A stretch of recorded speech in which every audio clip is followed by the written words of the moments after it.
Obito Uchiwa, l'un des personnages les mieux écrits de Naruto, est finalement un homme qui aura échoué sur toute la ligne. Aucun de ses rêves ne se sera réalisé et il aura été trahi par tous ceux en qui il avait confiance. Sa vie n'aurait été qu'une souffrance continue et pourtant il n'a jamais arrêté de se battre. C'est un personnage qui n'a pas simplement été présenté en tant que perdant, mais aussi en tant que sauveur du monde. Que signifie sauver le monde? La paix peut-elle réellement exister? Quel est le rôle de l'enfant de la prophétie? Et surtout, quel est le lien avec Obito Uchiwa? Dans cette vidéo, je vais étudier une des problématiques les plus complexes de Naruto, qui sera en grande partie, mais pas uniquement, centrée sur Obito. Dans les différentes étapes de la vie de ce dernier, le rôle de sauveur de monde a radicalement changé, et pourtant, cela reste un des points de repère essentiels pour comprendre le personnage d'Obito Uchiwa. Et donc, salut tout le monde, c'est Akazu, j'espère que vous allez bien, pour ma part, ça va nickel. Et aujourd'hui, on se retrouve pour la vidéo l'héros qui est devenu antagoniste. Sur ce, n'hésitez pas à mettre votre plus gros pouce bleu et à vous abonner à ma chaîne YouTube, ça me ferait extrêmement plaisir. Sur ce, bon visionnage. Première partie, qu'est-ce que sauver le monde pour Obito? La nation de sauveur du monde revient curieusement et régulièrement durant toute l'œuvre de Naruto. Et pas uniquement avec Obito Uchiwa, mais avec plusieurs autres personnages qui sont désignés par cette appellation. Le titre de sauveur du monde est une idée forte chez beaucoup de personnages de Naruto, comme Naruto lui-même. Mais c'est encore plus fort chez Obito Uchiwa. Il est important de se rendre compte que sauver le monde a toujours été l'objectif d'Obito Uchiwa, que ce soit avant ou après la mort de Rin, qui est l'un des deux tournants de son histoire. Il n'est pas très exact de le formuler comme cela, car il y a bel et bien une part d'égoïsme très importante en Obito. Obito, enfant. Déjà enfant, Obito avait pour ambition de devenir Hokage pour mettre fin aux guerres, en d'autres termes, pour amener la paix et sauver le monde. C'est là qu'intervient Rin. Dans les souvenirs d'Obito, on se rend compte que c'est Rin qui poussait et motivait Obito pour qu'il réussisse à être nommé Hokage. Il est de notoriété publique que le rêve d'Obito est de devenir Hokage. Ses motivations sont cependant différentes de celles de Naruto, qui lui voulait devenir Hokage pour être reconnu. Obito était convaincu que s'il parvenait à décrocher le titre de Hokage, il pourrait enfin faire régner la paix. C'est une vision des choses malheureusement naïve. Il va s'en rendre compte dans la douleur, Obito ne deviendra jamais Hokage.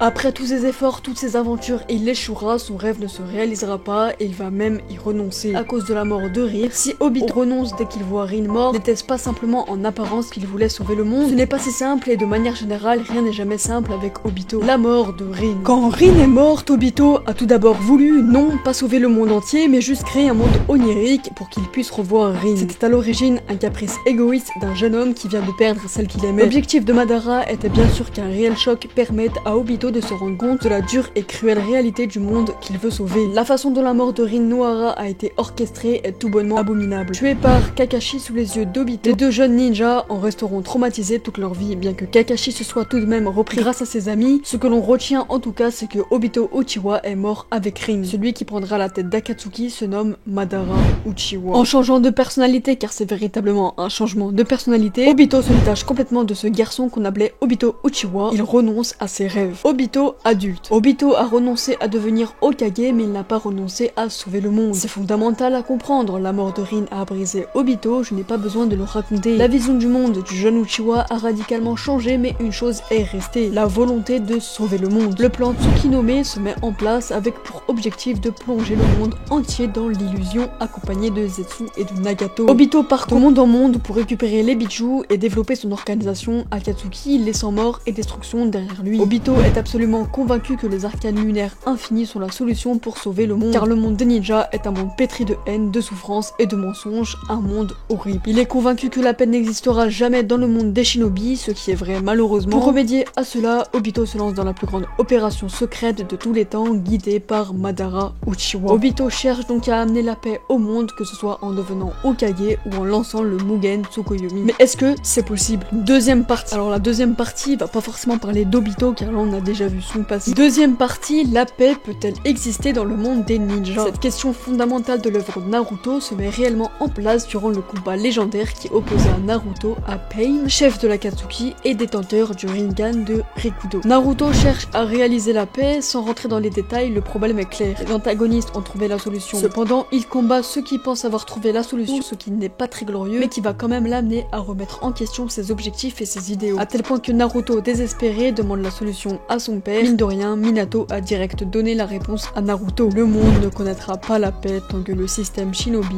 sera en place. Il n'y a pas de paix possible. Et juste après, Naruto arrive à convaincre Nagato qu'il réussira à amener la paix avec un discours très beau et très vite. Au final, il devient Hokage, les 5 grands pays s'entendent bien et les dirigeants comprennent qu'ensemble, on est plus fort. La paix semble avoir été atteinte, Naruto a donc réussi. L'enfant l'enfant de la prophétie. Au cours de la 4ème grande guerre shinobi, Naruto et Sasuke parvinrent à sceller Kaguya et annulèrent le Tsukuyomi infini, sauvant ainsi le monde et accomplissant la prophétie. La prophétie semble donc indiquer que le fameux enfant sauvera le monde. Je tiens à attirer l'attention sur le fait que ce n'est pas ce qu'avait dit Gamatoura, qui avait certes prédit de grands bouleversements, mais pas de sauvetage du monde. Et pourtant, Shima assure que Naruto est le sauveur du monde ainsi que l'enfant de la prophétie. Pour en revenir au sujet, Obito Uchiwa pourrait-il être l'enfant de la prophétie? On pense tout d'abord non, il n'a rien à voir avec la prophétie, il n'y a aucun rapport. Quoique, Obito n'a-t-il pas bouleversé le monde shinobi en déclenchant une guerre totale? N'a-t-il pas changé le destin des ninjas en marquant le traumatisme de la guerre en eux? La réponse reste que c'est Naruto qui est l'enfant de la prophétie et non Obito ni Sasuke. Obito pourrait-il en faire autant? Beaucoup de questions sans réponse, mais s'il a une chose sûre et certaine, c'est que Naruto est le légendaire enfant de la prophétie. Bon, ce chapitre n'a pas forcément de lien avec Obito, mais c'était pour expliquer est-ce que Obito aurait pu devenir l'enfant de la prophétie? La paix peut-elle donc avoir lieu? Tout au long de l'histoire, les shinobi se sont entretués car c'est dans leur nature. Je vais pas ressortir toutes les citations de Madara, mais en termes de vraie solution, il n'y a en réalité que lui qui a trouvé une réponse. Le Mugen Tsukuyomi a réellement apporté la paix à l'humanité. Malgré tout ce qu'on peut reprocher à Madara, il est parti du principe que la fin justifie les moyens et il y est allé à fond jusqu'à réaliser la suite de son rêve. Dans ces derniers instants, il a peut-être regretté, mais pour le coup, il a fait ce qu'il fallait faire. Le Mugen Tsukuyomi n'aura duré que 2 jours, mais ça reste un événement extraordinaire qui apporta la paix à l'humanité, chacun étant dans son monde où il peut faire tout ce qui lui plaît, personne ne souffrira plus. Mais au final, Madara aussi a échoué. Naruto Uzumaki, l'enfant de la prophétie, échouera un jour où la paix n'aura pas lieu, et pourtant Naruto est présent comme un héros. Autrement dit, la paix ne peut pas avoir lieu, c'est triste à dire, mais c'est comme cela. Un monde fondé sur l'amour connaîtra systématiquement la haine, ils sont indissociables. Et ça a été dit et redit dans Naruto. Au final, tout ce pourquoi Hashirama, Minato, Jiraiya, Nagato, Hiruzen, Neji et tant d'autres ont donné la vie sera réduit à néant. Dans tous les cas, la paix n'existera